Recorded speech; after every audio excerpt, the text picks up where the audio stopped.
sa Barangay Manlubang. Gana po ako din. And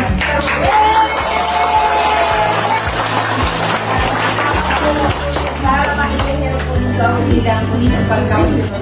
Servidor po kawan.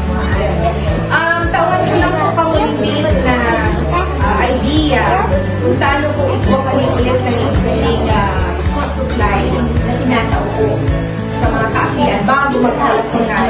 Ini po kaya binigay po naman ng pamilya ni way back pa dahil pa man po ako yung sa public servant. Ini po, April 1, 18th birthday po ang aking po. Kaya ako ito nagka-18 years. So ito po dapat maduman sa mga orphanage na tinatabangan ng mga aki, gatas, diaper, sa gabos na pangangaipo. Kaya lang po nag-come up si aki na mama, ibigay mo na lang doon sa mga bata na magkaroon sila ng school supply bago mag-municipal.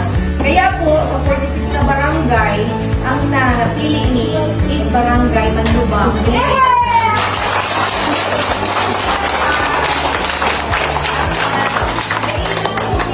Kadakulaan na dapat po iangkutan sa mga estudyante. Pero maunti na ining bagay na rin makatabang po sa mga magulang na dahil po kang makagastos din grabe-grabe mag-aaral naman sa kang pagsakit kang buhay. So sana po, ini yung mga school supply na darami po niyan, makatabang po sa mga kaakian na ini. So gabos po pa po at siya, makakadara kani pagpauli, and sana ang pangiulay ko lang, mag-agay, himbaray, para magkaibang amunin, magayon na futuro, lalo na itiyo sa Barangay Manlubang, pagkarabangan ta na rin mas maging maunlad yung barangay. So, iyo po. Sayang ako.